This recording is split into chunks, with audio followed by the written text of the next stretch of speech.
আসসালামু আলাইকুম রহমতুল্লাহি ওবরকাতুহু।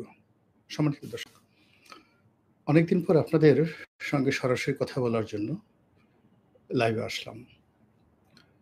আপনারা যারা দেশের রাজনীতি নিয়ে চিন্তিত অথবা খোঁজখবর রাখেন, তারা মোরালের সবাই জানেন যে গতকাল সেই সন্ধ্যা রাত্রি থেকে শুরু করে সারাটি রাত ধরে যে অবর্ণনীয় রাজনৈতিক যে টেনশন এবং যে সকল সমস্যা আমাদেরকে বলতে গেলে সারাটা রাত সন্ত্রস্ত রেখেছে। তার মধ্যে ডাকসুর সাবেক ভিপি নুরুল হক নুরুর মারাত্মক আহত হওয়া, জখম হওয়া এবং তার সেই যে রক্তাক্ত ছবিগুলো যেভাবে সামাজিক মাধ্যমে ভাসছিল এবং তাকে কেন্দ্র করে এক অবিস্মরণীয় সেই রাজনৈতিক সমীকরণ আমরা দেখতে পেয়েছি, যেটি গত ১ বছরে আসলে হয়নি। সেটি হলো যে আমরা জানি যে গণ অধিকার পরিষদের সঙ্গে অনেকেরই রাজনীতির টানাপোড়েন আছে।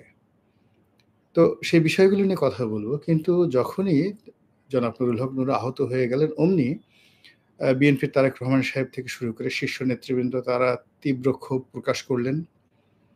তারপর সরকারের পক্ষ থেকে ডক্টর আসিফ নজরুল, প্রেস সচিব, তারা হাসপাতালে দেখতে গেলেন।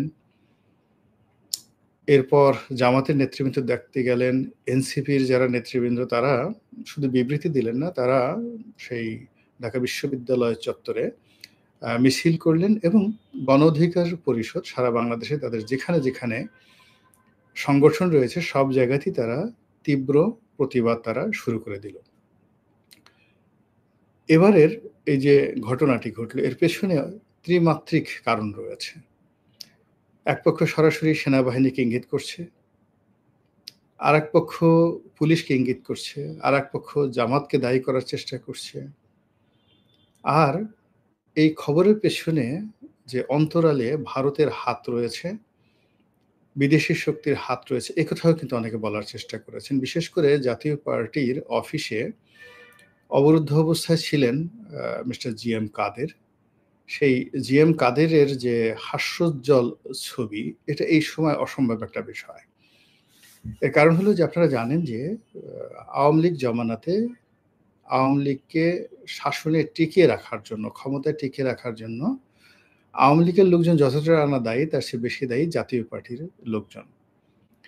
এবং একেবারে সর্বশেষ ভারতের সাহায্যকারী হিসেবে, সেকেন্ড হ্যান্ড হিসেবে জিএম কাদেরের যে ভূমিকা, অ্যাক্টিভিটিস, এটা একেবারে ওপেন সিক্রেট। তো সেক্ষেত্রে পরিবর্তিত বাংলাদেশে আওয়ামী লীগের সেই তাগড়া নেতাগুলো, তারপর শক্তিশালী নেতাগুলো যেখানে জীবন বাঁচাতে তারা পালিয়ে বেড়াচ্ছেন, সেখানে সিনা ফুলিয়ে, দাপট দেখিয়ে এই যে জাতীয় পার্টির জিএম কাদের যে অংশটি, এটি যে এখনো বাংলাদেশকে নিয়ন্ত্রণ করছে বা আগামীর বাংলাদেশকে নিয়ন্ত্রণ করবে, এরকম একটা ভাবসাব তার মধ্যে যে ফুটে উঠেছে, এটা জুলাই যারা আন্দোলন করছেন তারা কোনো অবস্থাতে এটা সামাল দিতে পারছেন না। এবং অবাক করার বিষয় হলো যে জাতীয় পার্টির মধ্যে এখন যে ফ্র্যাকশন রয়েছে, অর্থাৎ বিভক্তি রয়েছে, সেই বিভক্তিতে জাতীয় পার্টির সবচেয়ে শক্তিশালী, সবচেয়ে মেধাবী অংশটি, যাদের হাতে অর্থ আছে, টাকা আছে, জনবল আছে, তারা কিন্তু আলাদা জাতীয় পার্টি গঠন করেছে, যার সঙ্গে জিএম কাদের কোনো সম্পর্ক নেই এবং এটা নিয়ে মামলা চলছে। তো এখন সেই মামলা অবশ্য পরে তুলে নেওয়া হয়েছে। কাজেই জিএম কাদের মূলত নিঃসঙ্গ একজন মানুষ। তো সেই নিঃসঙ্গ মানুষ, যিনি তার নির্বাচনী এলাকায় বা বৃহত্তর রংপুরে গত কয়েক মাসে কয়বার গিয়েছেন আমি বলতে পারবো না, তার শরীরও ভালো নয়। তো তিনি হঠাৎ এই সময়টিতে অফিসে আসলেন। তারপর সেখানে নুরুল হক নুরুর দল গণ অধিকার পরিষদ সেখানে মিছিল করতে গেল, অফিস দখল করতে গেল বা সেখানে মব সৃষ্টি করতে গেল। যে কথাগুলো বলা হচ্ছে, এটার পেছনে কারণটা কি? এই কারণগুলো যদি আমরা না বুঝতে পারি এবং এই ঘটনার প্রেক্ষিতে এখন যে পরিবেশ পরিস্থিতি তৈরি হয়েছে, তাতে করে সরকার, এনসিপি, বিএনপি, জামাত সকলেই যার অবস্থানে রীতিমতো গর্জে উঠেছে এবং যার অবস্থানে থেকে পুরো পরিস্থিতি এমন একটা জটিল করে তুলেছে। এই অবস্থাতে যদি আগামী ২৪ ঘন্টা, আবার আমি বলছি আগামী ২৪ ঘন্টা পুরো পরিবেশ পরিস্থিতি যদি সরকার সামাল দিতে না পারে, তাহলে কোনো কিছুই কার নিয়ন্ত্রণে থাকবে না। আপনারা সবাই নুরুল হক নুরুকে চিনেন যে তিনি আ যাকে বলা হয় এই যে বাংলাদেশের ছাত্র আন্দোলন, গণ আন্দোলন এবং ক্ষুদ্র এবং সীমিত সামর্থ্য নিয়েও রুখে দাঁড়ানোর যে তাগদ বা শক্তি এই বাংলাদেশে ৮০'র দশক থেকে এ পর্যন্ত আমি যত গণ আন্দোলন দেখেছি, নুরুল হক নুরুর মতো এরকম সাহসী ডেসপারেট যেটিকে বলা হয়, এরকম নেতা আমাদের রাজনৈতিক অঙ্গনে নেই। নুরুর বাড়ি আমার বাড়ি কাছাকাছি এবং আমি তার এলাকার একজন সম্মানিত ভোটার। তার নির্বাচনী এলাকার একজন সম্মানিত ভোটার। যেহেতু আমি নির্বাচন করব না, তো এজন্য ওখানে নুরুল হক নুরু শক্তিশালী প্রার্থী, বিএনপির আরেকজন প্রার্থী আছেন জনাব হাসান মামুন। তিনিও শক্তিশালী প্রার্থী। তো আমি সেখানে একজন ভোটার। তো সেই ভোটার হিসেবে সঙ্গত কারণেই নুরুর যে অবস্থা, আজকের যে অবস্থা, সেই অবস্থায় আমি শঙ্কিত এবং তার উপর যে আক্রমণ করা হয়েছে, আমি এর বিচার প্রার্থনা করছি, দাবি করছি এবং এটি সুন্দর শান্তিপূর্ণ সমাধান চাচ্ছি। কিন্তু বাস্তবতা হলো যে পরিস্থিতি এমন একটা জটিল আবর্ত, সেই জটিল আবর্তটি বুঝতে যদি হয়, হিসাব যদি আপনাকে করতে হয়, তাহলে সেক্ষেত্রে বর্তমান রাজনীতিতে নুরুর যে অবস্থান এবং নুরু কে, এই বিষয়গুলো আপনি মূল্যায়ন না করা পর্যন্ত আপনি পরিস্থিতি সামাল দিতে পারবেন না। তো এই বিষয়ে আমি যতটুকু জানি, আপনাদেরকে খুব সুন্দর করে আমি বলার চেষ্টা করব, যেন আপনারা বুঝতে পারেন। তার আগে দেখে আসি যে কারা আমাদের সঙ্গে আছেন। এখানে যেটা দেখা যাচ্ছে যে বেশিরভাগই আওয়ামী লীগের লোকজন, যারা এই ঘটনায় খুব খুশি। কাজেই এখানে নতুন কিছু নতুন উল্লেখযোগ্য কোনো বক্তব্য নেই। আহ সেখানে হলো যে নুরু সম্পর্কে বলছিলাম। নুরু সম্পর্কে যেটা বলছিলাম যে তিনি সাহসী, ডেসপারেট এবং অত্যন্ত কৌশলী। তাকে যতটা দেখে মনে হয় যেন আসলে একটু বোকাশোকা টাইপের, একটু রাগী বা মার খেয়ে, খেয়ে সে নেতা হয়ে গেছে। কিন্তু ঘটনা তা নয়। তার যথেষ্ট দক্ষতা রয়েছে, অভিজ্ঞতা রয়েছে এবং কৌশল রয়েছে। তার যেখানে প্রয়োজন সেখানে সে এমনভাবে যায় বা যেতে পারে যেটা অন্য কেউ যেতে পারে না। যে কথাগুলো খুব ডেসপারেটলি বলা দরকার, সে যেভাবে বলতে পারে ওভাবে সে আমি মানে তাকে যেভাবে বলতে দেখেছি ওভাবে আমি কখনো দেখিনি। যেমন তাকে একবার বাসায় গ্রেপ্তার করতে গেল। তো অল অন এ সাডেন পুলিশের যে কর্মকর্তা, একজন এসপি লেভেলের কর্মকর্তা, শেখ হাসিনার জমানায় তাকে উঠায় নিয়ে আসবে বা তার বাসা তছনছ করবে। কিন্তু সে কিন্তু সাহস হারা হয়নি। সে তখন বলল যে, "আপনি তো মদ খেয়ে এসেছেন।"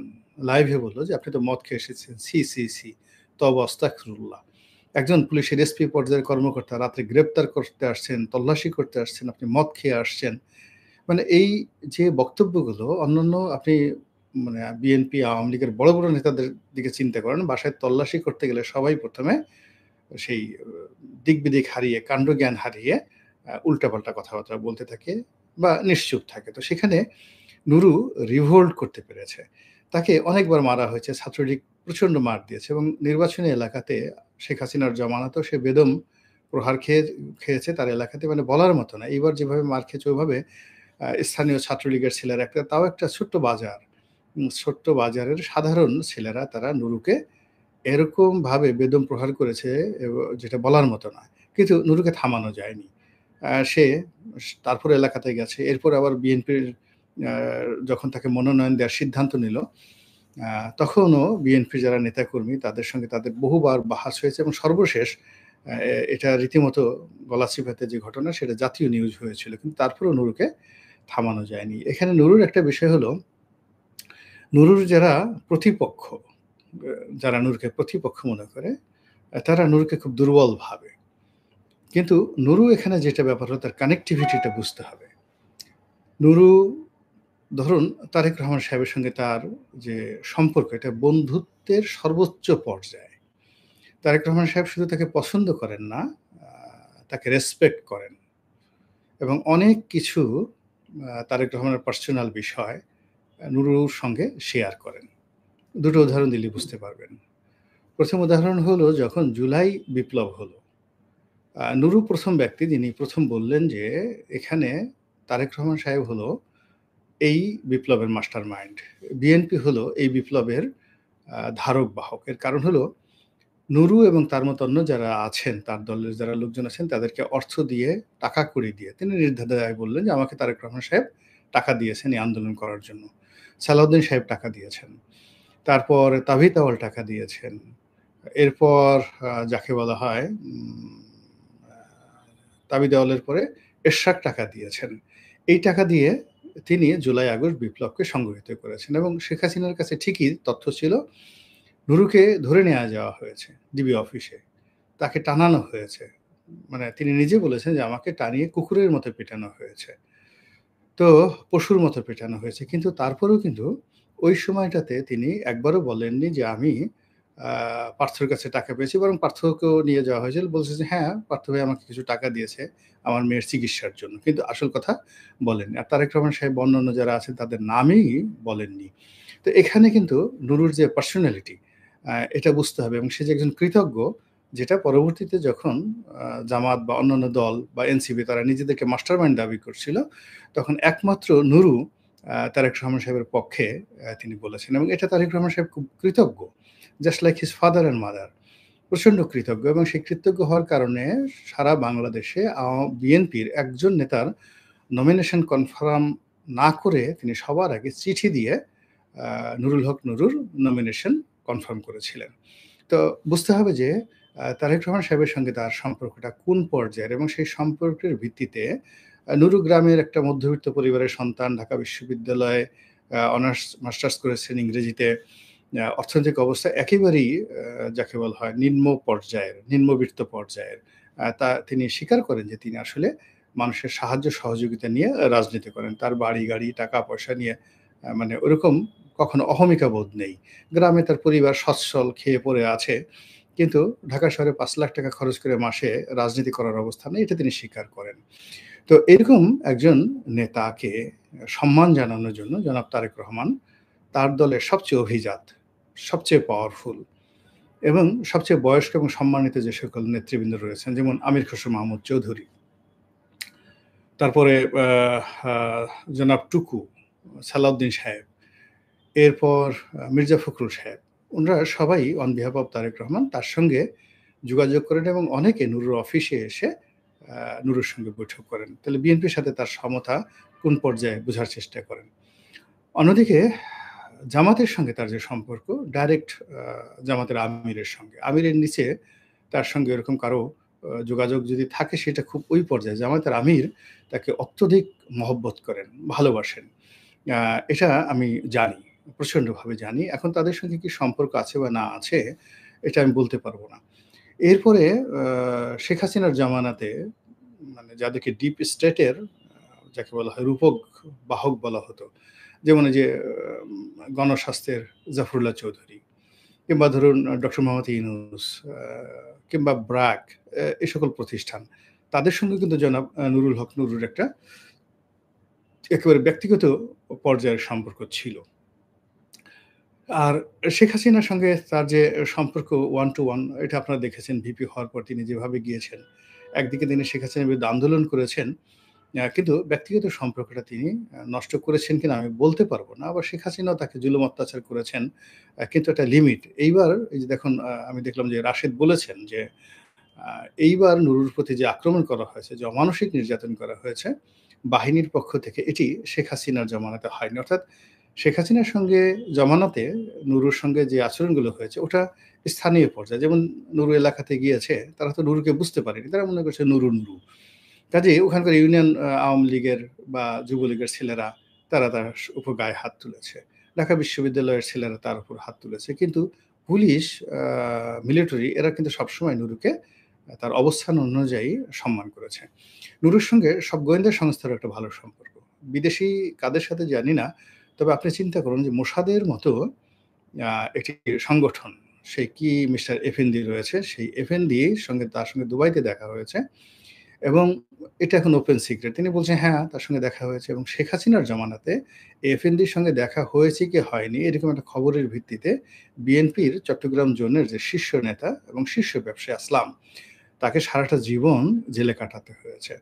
তো সেই নুরু আ বাপের বেটার মতো জাস্ট লাইক এ হিরো সেই মোসাদের সঙ্গে দুবাইতে বৈঠক করে বুক ফুলিয়ে তিনি বাংলাদেশে এসেছেন। এসে এয়ারপোর্টে যে বক্তব্য দিয়েছেন, যেভাবে প্রশ্নকারী যারা আছেন সাংবাদিক তাদেরকে ধমক দিয়েছেন, এটা আপনি না দেখলে বুঝতে পারবেন না যে হ্যাঁ, ঠিক আছে আমার সাথে তার কোনো বৈঠক হয়নি। ভালো কথা। কিন্তু হলে কি হতো বলেন?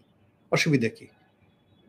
স্ট্রেইট অ্যান্ড ফরওয়ার্ড ওয়েতে। তো এখন মোসাদের টার্গেটে বা মোসাদের সাথে এরকম একটা সম্পর্ক, কাজেই মোসাদের সাথে সম্পর্ক হলে রয়ের সাথেও তার একটা সম্পর্ক থাকতে পারে। আর আমেরিকান এম্বাসি তাকে যেভাবে প্রোটেকশন দিয়েছে, পিটার ডি হাস থেকে শুরু করে অন্যান্য যারা আছেন একেবারে ১ম থেকে। নুরু যেদিন থেকে ছাত্র আন্দোলন করে, সেদিন থেকেই আমেরিকার সাথে তার একটা চমৎকার সুসম্পর্ক গড়ে উঠেছে। আমেরিকান এম্বাসি অ্যাম্বাসেডর তার বাসায় থেকে দাওয়াত করে নুরুকে বিভিন্ন সময় যে সম্মানিত করেছেন, তাদের অনুষ্ঠানে তাকে দাওয়াত করেছে। এমনকি এই যে পাকিস্তান এখন দেখেন, পাকিস্তান বাংলাদেশের রাজনীতিতে খুবই গুরুত্বপূর্ণ। কিন্তু গিয়ে দেখেন যে এই পাকিস্তানের যে উপপ্রধানমন্ত্রী এলেন আ ইসা হাকদার, তার আ আগমন উপলক্ষে যে একটা সুধী সমাবেশ হলো, সেখানে বাংলাদেশে খুব অল্প লোক দাওয়াত পেয়েছে। তার মধ্যে নুরু, রাশেদ উনারা কিন্তু ছিলেন। তা বোঝার চেষ্টা করুন যে তার যে গ্রহণযোগ্যতা, কানেক্টিভিটি একেবারে আ সর্বজন। এমনকি আমি মনে করি যে তার সাথে যদি জিএম কাদেরের ব্যক্তিগত সম্পর্ক থাকে, রুহুল আমিন হাওলাদার মানে তাদের যারা প্রতিপক্ষ তাদের সাথে ব্যক্তিগত সম্পর্ক থাকে, এই সম্পর্কটা নুরু মেইনটেইন করে। এটা অস্বাভাবিক নয়। কিন্তু এর মধ্যে এত যার সম্পর্ক, সেই সম্পর্কের ক্ষেত্রে নুরু হঠাৎ করে সেখানে গেলেন কেন? মানে যেখানে এনসিপি রাগ হবে জাতীয় পার্টির ব্যাপারে। সবচেয়ে বেশি বিক্ষুব্ধ হবে এনসিপি। তো সেখানে গণ অধিকার পরিষদ তাদের প্রতি রাগ হলো কেন? এটা একটা প্রশ্নের বিষয়। ২ নম্বর হলো যে গণ অধিকার পরিষদ হ্যাঁ, সেও জুলাই যোদ্ধা, রাগ হতে পারে। আ জাতীয় পার্টির বিরুদ্ধে সে তার বিক্ষোভ দেখাতে পারে। এর অনেক কারণ থাকতে পারে। কিন্তু সেটাকে আবার দমন করার জন্য যেভাবে বিভিন্ন রাজনৈতিক দলের যারা এজেন্ট রয়েছে এবং স্পষ্টত এখানে একজন মানে সোশ্যাল মিডিয়াতে দেখলাম যে পুলিশের হাতে ধরা পড়েছে একজন লোক এবং বলা হচ্ছে সে জামাতের লোক। নুরুকে যারা পেটাচ্ছিল। এরপরে লাল শার্ট পরা একজন লোক আ সেই যাকে দেখা যাচ্ছে যে নুরুকে বেদম প্রহার করেছে। বেদম প্রহার করেছে। এখন সে কি কোনো বাহিনীর লোক, কোনো গোয়েন্দা সংস্থার লোক এটা নিয়ে কিন্তু তোলপাড় হচ্ছে। যা হোক এখন নুরুকে যেভাবে পেটানো হয়েছে একটা শাসক দলের আ মানে একটা সংগঠনের এত শীর্ষ নেতা, তাকে যেভাবে পেটানো হয়েছে, যেভাবে আহত করা হয়েছে, এটা নজিরবিহীন। এর মধ্যে আমি মনে করি আমাদের রাজনীতির একটা অশনি সংকেত আ বিরাজ করছে। এবং এখানে নুরুর যে সহযোগী সাধারণ সম্পাদক মিস্টার রাশেদ বা অন্যান্য যে আরেকজন যে আছে তারা যে বিবৃতি দিয়েছেন এবং এখানে সেনাবাহিনীকে উদ্দেশ্য করে, পুলিশকে উদ্দেশ্য করে তারা যে কথাগুলো বলার চেষ্টা করেছেন যে জুলাই এবং আগস্ট এই যে বিপ্লব, এই বিপ্লবের ব্যাপারে পুলিশ এবং সেনাবাহিনী যারা সদস্য তারা কিছু কটূক্তি করেছেন। এখন এগুলো রাশেদ বলতে পারবে। আমি শুধুমাত্র তার বক্তব্য শুনে এখানে বললাম। তো এখানে স্পষ্টতই কতগুলো ফ্র্যাকশন দেখা দিয়েছে। বিভেদ, বিসংবাদ দেখা দিয়েছে। আ মানে রাজনৈতিক দল যারা জুলাই বিপ্লবী, বিশেষ করে এই জুলাই বিপ্লবে যে যাই বলুক না কেন, ছাত্ররা এনসিপির যারা নেতৃবৃন্দ তারা যদি নিজেদেরকে মাস্টার মাইন্ড দাবি করেন, এ কথা সত্য যে তাদের মাস্টার মাইন্ড নুরু। নুরুল হক নুরুর হাতে কিন্তু হাসনাত, সার্জিস মানে এদের যে আন্দোলনের হাতেখড়ি নুরুর মাধ্যমে হয়েছে। তাদের রাজনৈতিক পরিচয় বিভিন্ন থাকতে পারে। কিন্তু বিশ্ববিদ্যালয় কেন্দ্রিক যে আ উম তাদের যে নেতৃত্ব এটা নুরুর হাত দিয়ে হয়েছে। তো কাজেই এখানে নুরু বলতে গেলে the leader, leader of the leaders. হ্যাঁ? তো অন্যান্য নেতাদের তিনি নেতা। তো তাকে যখন আক্রমণ করা হয়েছে, তো এই আক্রমণ যদি সরকারের পক্ষ থেকে হয়, এই আক্রমণ যদি বাহিনীগুলোর পক্ষ থেকে হয়, এই আক্রমণ যদি অন্য কোনো রাজনৈতিক দলের পক্ষ থেকে হয়, এখানে সন্দেহের তীর অনেকের দিকে। যেমন নুরু একটা সময় তারেক রহমান সাহেবের খুব ঘনিষ্ঠ বন্ধু ছিলেন। কিন্তু হয়তো এখন নেই।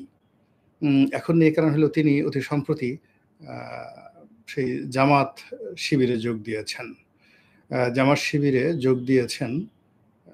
তারপরে জামাত শিবির মানে ছাত্র শিবিরে নয়, জামাত, হেফাজত, তারপরে চরমোনাই যে তারা যে রাজনৈতিক কক্ষ করেছেন সেখানে নুরু যোগদান করেছেন। বিএমপি বিক্ষুব্ধ।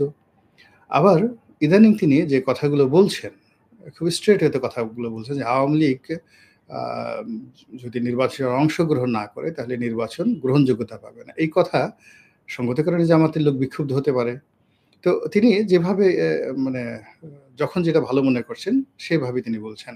অতি সম্প্রতি মাই টিভির যে চেয়ারম্যানকে গ্রেপ্তার করা হলো, তার ছেলেকে গ্রেপ্তার করা হলো।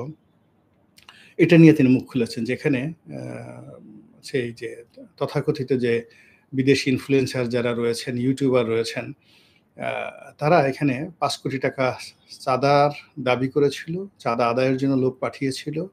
সেই লোকের সাথে মাই টিভির লোকের হাতাহাতি মারামারি হয়েছে। এগুলো পেপারে এসেছে।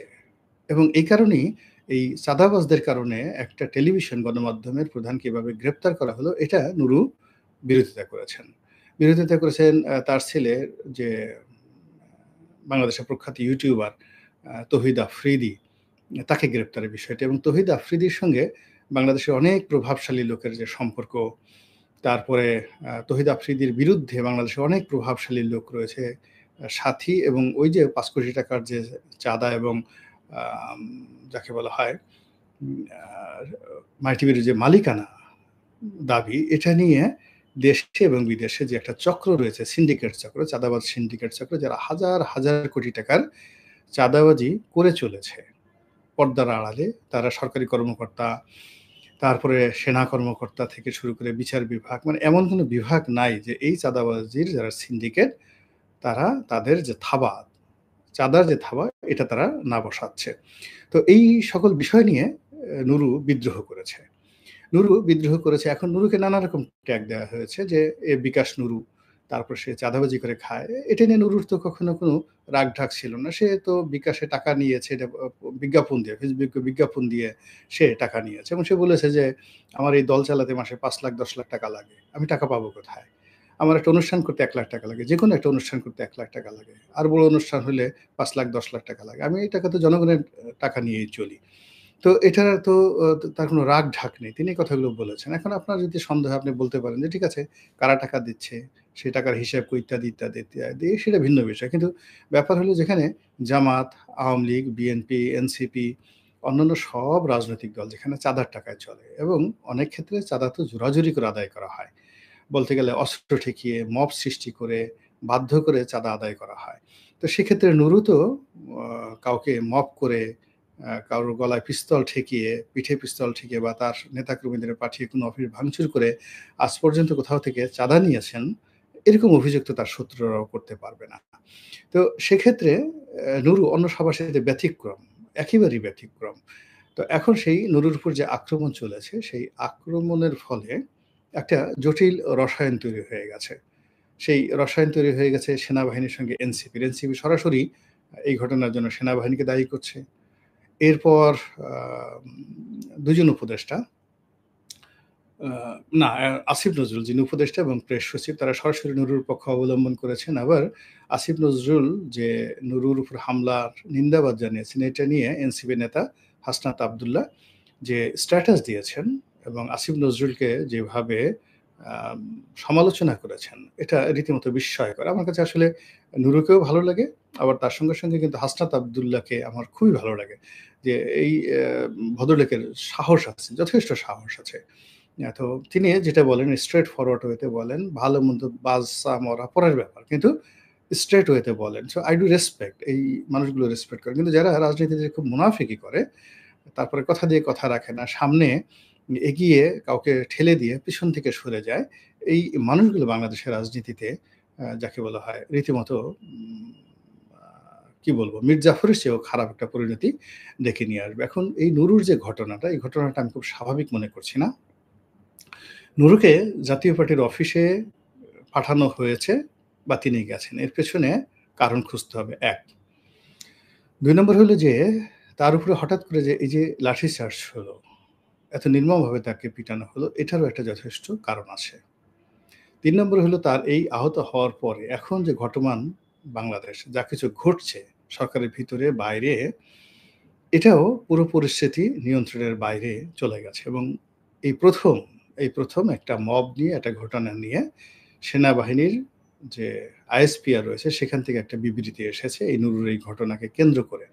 যে সরকার কোনো অবস্থাতেই এই মব মানে সেনাবাহিনী কোনো অবস্থাতেই এই মব সহ্য করবে না এবং সেই মব দমন করার জন্য সে বদ্ধপরিকর। এখানে একটা বিষয় স্পষ্ট যে নুরুর এই ঘটনার আগে মঞ্চ ৭১ নামে একটি সংগঠন জাতীয়